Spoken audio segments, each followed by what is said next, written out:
History will know that in 1969, we went to the moon.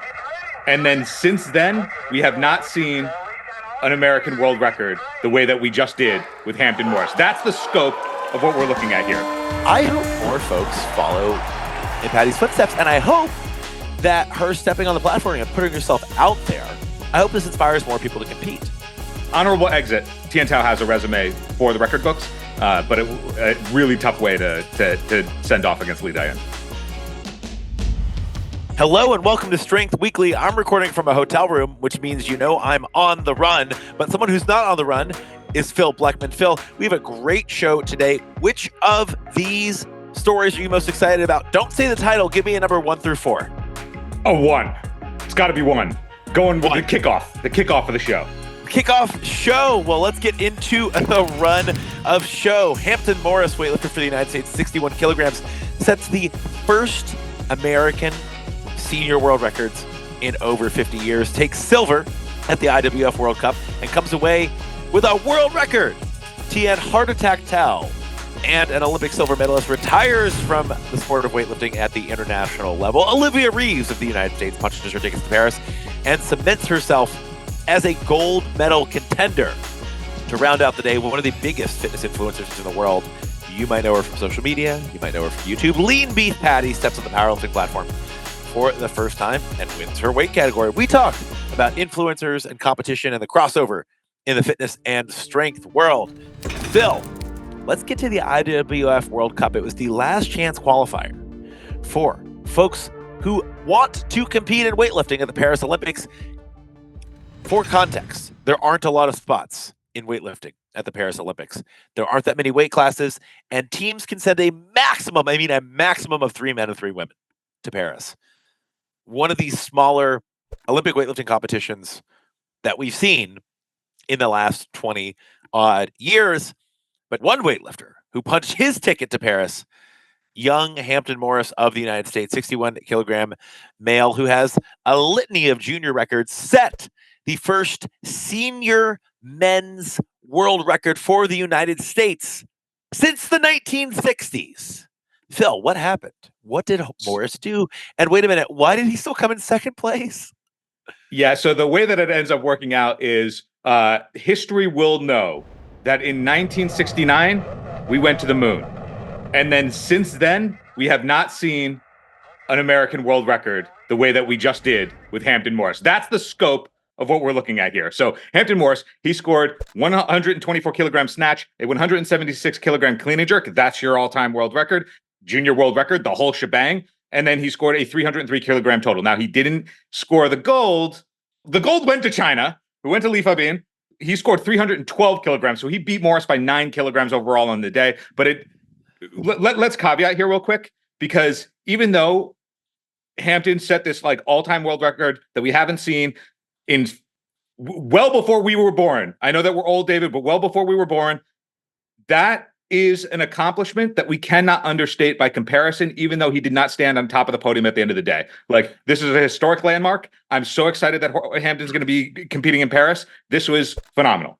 All right, let's just give folks a rundown. Hampton Morris snatched 124 kilos, then clean and jerked 176 kilos as a 61 kilo male, totaled 303 kilograms. He finished in second place overall. By the way, that clean and jerk, that 176 kilo clean and jerk, a world record. That was the biggest clean and jerk of the session, the biggest clean and jerk this bodyweight category has ever seen since the bodyweight category restructuring. 176 kilos as a 61 kilogram male, teetering up, approaching, hinting at a 3 times bodyweight clean and jerk, but only finished in second place overall because Li Fabin of China extended his own world record in the snatch with 146 kilos. So even though Morris out clean and jerked Lee out snatched Morris by more than 20 kilograms and therefore comfortably took the gold medal. Lee is in a class of his own when it comes to the snatch in this category. Normally the clean and jerk seals the deal, but for Lee, he's snatching so much more than Morris that he is the favorite. He won the gold medal by a healthy margin, and he is clearly the favorite heading into Paris, right? Morris, safe to say he is a medal contender, but he would have to do something remarkable, and Li Fabin would have to have a terrible day for Li Fabin to not win gold in Paris. That being said, Morris, clean and jerking 176 kilograms, the first American to hold a world record at the senior level. Now, some Americans have held world records, including Hampton at the youth and junior levels. First American to hold a world record at the senior level since Bob Bednarski in 1969. We're talking moon landing years. So congrats to Hampton Morris. Still young, so accomplished, a medal contender heading into Paris, a world record. You love to see it. You love to see it, Phil. Do you think that going into Paris that it seems like a gold medal is out of reach just because Lee is so far ahead? But do you think Morris, when we say medal contender, are we thinking that like silver is in his future? Is he going to be clean and jerking knowing that a silver medal is on the line? Is that the future that he holds for America? My prediction is that at the Paris Olympics in the men's 61 kilogram session, Hampton Morris is going to have at least one clean and jerk attempt, perhaps two, where a silver medal is on the line. That is my prediction. Now, Lee Fabin could have a bad day. But Lee Fabin is so exemplary in the snatch, the world record holder in the snatch, and so far ahead of his competition that I really do think, unless he has a terrible day, the race is going to be for silver and bronze. And I do believe my prediction is that Hampton Morris is going to have at least one clean and jerk attempt, perhaps two, wherein a silver medal is on the line. That's my prediction, folks. That's my prediction. I do want to give a shout out to Hampton Morris, someone who's been making steady progress for USA weightlifting. Has had the best quad, the Olympic qualification cycle, the best four-year quad, redundant, best 4 years, the best quad of any American male.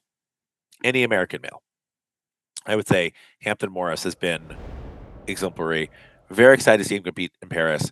Still a very young lifter. He's been on the BarBend podcast. His rise in his teens to one of the top men's competitors at the senior level in the world is great. He doesn't show any signs of slowing down. It seems like every other time he takes the platform in competition, he's setting some sort of PR or a world record. I'm excited to see if he stays in the 61 kilogram bodyweight category.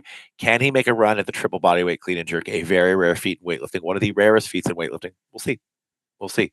But sure as heck fun to watch. Yeah, it is. Let's go up in weight and let's talk about another Chinese weightlifter, not Li Fabin, one of his teammates, Tian Tao. Tian Tao, after the IWF World Cup, he will not be competing in Paris. He did not qualify. Tian Tao announces his retirement from the sport of weightlifting at the international level. Now, he will still be competing domestically in China, which is pretty intense competition, I should say. But Tian Tao, retiring from the sport of weightlifting. Let's talk a little bit about Tian Tao. When you hear the name Tian Tao, Phil, besides a name that sounds like my own, even though we are actually not related, we joke about that, but Tian Tao and I are not related. What do you think of when you think of Tian Tao? So after covering Tian Tao for, I don't know how many years at this point, but the one thing that always comes to mind is when we would cover his training lifts, he always has the most insane back squats. Like the dude, I feel like you can put any amount of weight on his back and he will be able to squat it all the way, like deep depth squat. And it's just remarkable, like how much muscle is just packed onto his back whenever we watch him squat. So like the thing that stands out to me is specifically his training in the back squat while he's in any of his preps. Okay, let's talk about Tian Tao's day at the IWF World Cup. He had an outside chance of qualifying. He basically had to beat his teammate in the same bodyweight category, men's 89, Li Dayin. Li Dayin shows no signs of showing down, right? Tao snatched 171 kilos, missed his next two attempts at 176 and 177, did not record a successful clean and jerk. He basically had to exceed a 396 kilo total, which was hefty. And again, he was an outside prospect of this quad because Li Dayin's progress has been remarkable. China was not going to send both of them to the Olympics, could not send both of them to the Olympics. Tian Tao, Olympic silver medalist from the Rio Olympics, had the nickname Heart Attack because of, and I quote from BarBend's own Jake Dixon, adoringly nicknamed Heart Attack for his coin flip success rate on the lifting platform, Tao has filled his medal cabinet with plenty of hardware and often by the skin of his teeth. 18 international competition appearances in 11 years. Won the Asian Games in 2014 at age 20. 8 international event wins overall. Olympic silver medalist in Rio. 2019 world champion in Thailand, 181 kilo snatch lifetime competition record at a 96 kilo body weight, just to be clear, and a clean and jerk world record holder in the 96 kilo body weight at 231 kilograms. Just worth noting, he was competing at 89 kilograms here. Tian Tao, incredibly strong, fun competitor, but every time he took the platform, you were like on the edge of your seat because you didn't know if you were going to see his success rate, especially in clean and jerks, not super high, but good enough to come away with some hardware over an 11-year international career. That's for sure. Yeah, and he came into this event, as you said, outside chance, but also, I mean, trying to outdo Li Dian is an impossible task in the current day that we live in. Like that is just put anybody up against them. It is going to be an impossible task regardless. So honorable exit. Tian Tao has a resume for the record books, but a really tough way to send off against Li Dian. Tian Tao, we salute you. Here's one for the road. Thanks for the memories. Thanks for the adrenaline rushes, the ups and the downs, Tian Tao. One of the most exciting weightlifters to watch, certainly over the last decade. Wishing you a happy retirement from international competition, though it seems like we will be seeing him back in national competition in China. All right, let's move on to the women's 71 kilogram category. A weightlifter who has a lot more makes than misses on the international platform over the last couple years. Olivia, not heart attack, Olivia ice in her veins Reeves. How did Reeves do on the day? Yeah. At her IWF World Cup session? So she had an excellent day. She actually pushed her own junior world records. She beat both China and North Korea in the process of putting up the following numbers. In the snatch, she successfully hit 112, 115, 118 kilograms. In the clean and jerk, 142, 147, 150 kilograms. That gave her a total of 268 kilograms. What a day. Olivia Reeves locks up her spot in Paris. We kind of knew that. We kind of knew coming in she was going to represent Paris. Now, this is a tough category. Coming into this quad, there was some immense talent. Olivia Reeves, young lifter, she by the way, is 20 years old, so kind of could be a junior, but she turns 21 this year, so by IWF international standards is actually not a junior. Weightlifting is all about the year you're born, not exactly how old you are. So coming into this quad, the three women's names in this like 10 kilo body weight range were Kate Vibert, who was a silver medalist from the Tokyo Olympics, Meredith Allwine, world champion at the senior level, Maddie Rogers, Olympian from Tokyo, also a multi-time medalist at the world senior level. Olivia Reeves is the one heading to Paris. Phenomenal progress over the last few years from Reeves. Really pushed her numbers just like way ahead. I mean, she is just owning these American records in a big way. At this bodyweight category, snatching 118, clean jerking 150. I mean, she holds these American records, just extending her American records bit by bit. She won by a pretty big margin with her 268 kilo total. And you could argue, and we did in an article covering this performance, that this is the first time an American woman has ever beat athletes from both China and North Korea in the same session by a significant margin.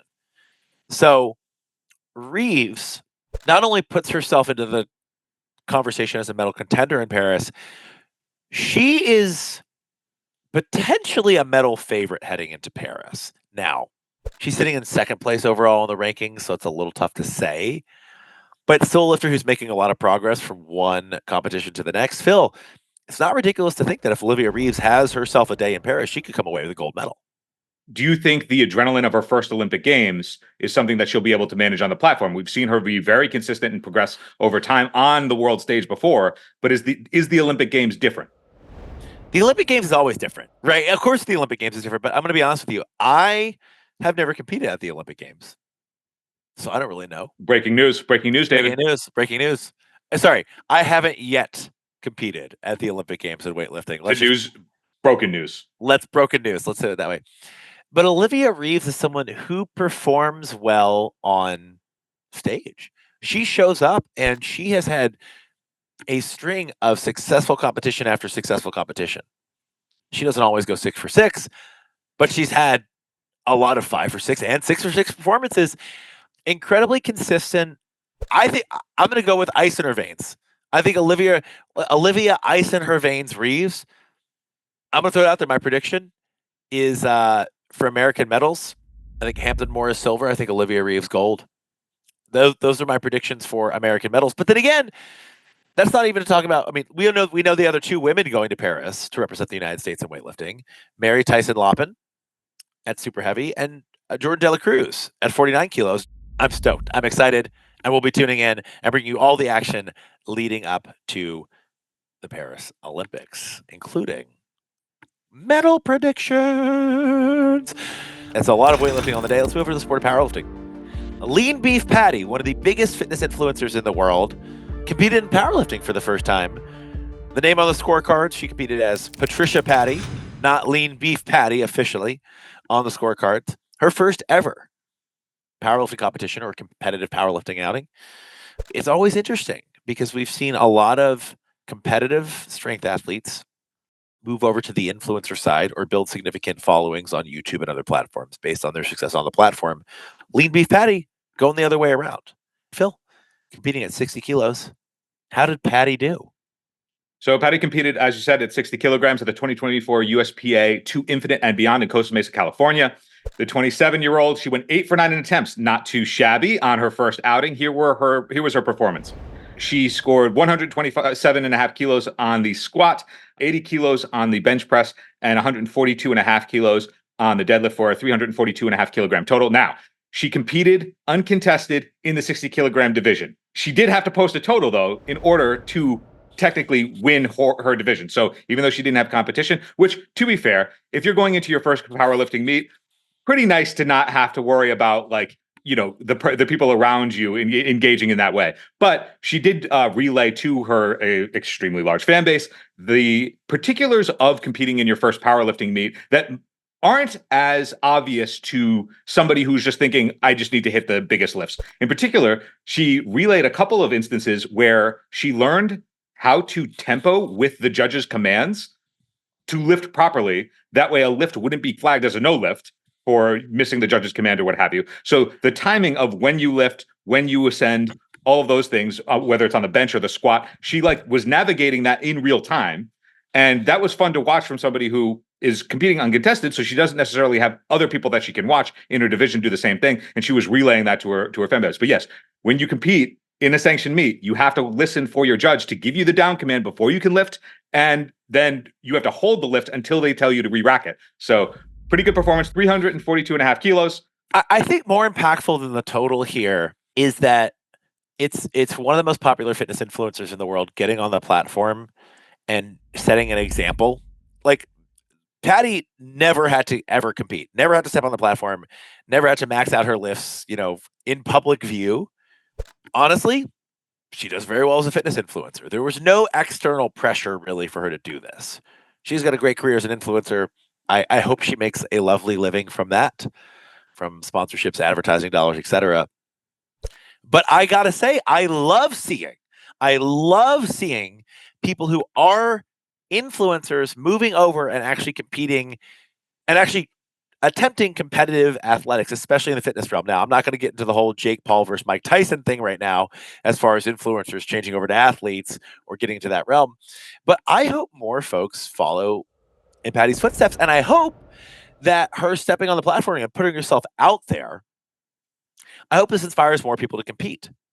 I think back to the example, Meg Gallagher, aka Meg Squats, was a competitive lifter, a competitive power lifter, and built her social media following and YouTube following basically as she was competing and after her competition days were basically behind her. After she stopped competing regularly, she might do it again in the future. Patty's going the other direction here. Larry Wheels, someone who was one of the best powerlifters in the world, and then started from that to really build an engaged following. Brian Shaw, building a massive YouTube fan base, social media fan base after being one of the world's top strongmen.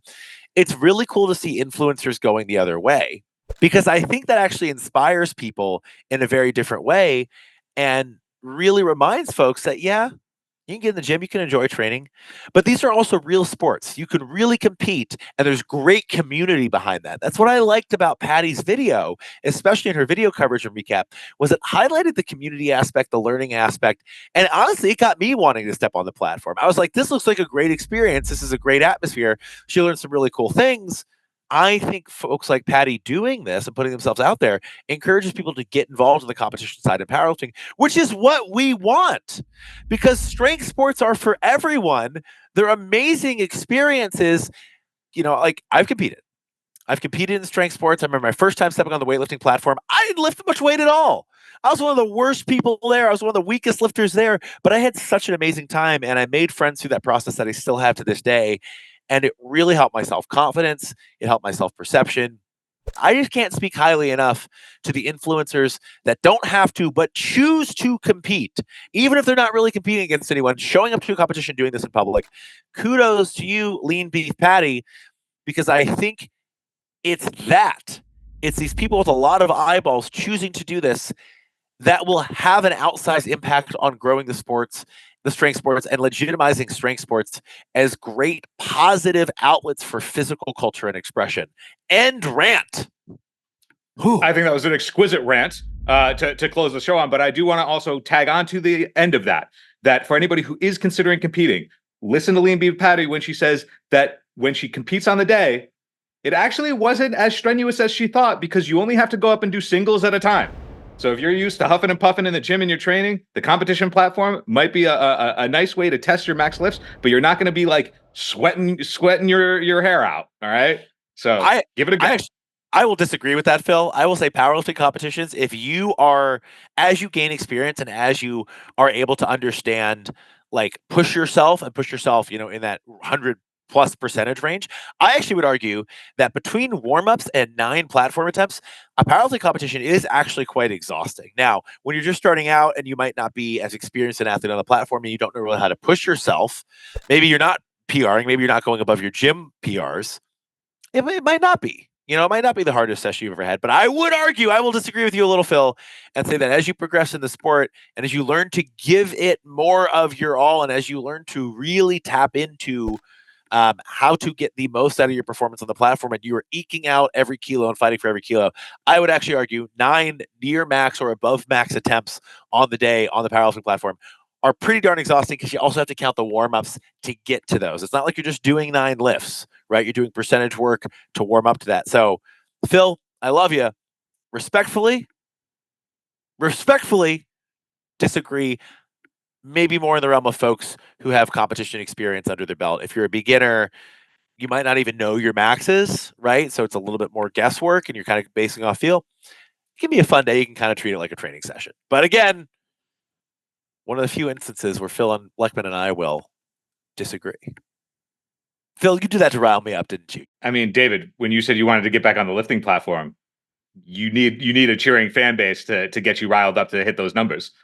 Who better than me? I'll tell you what my therapist has said.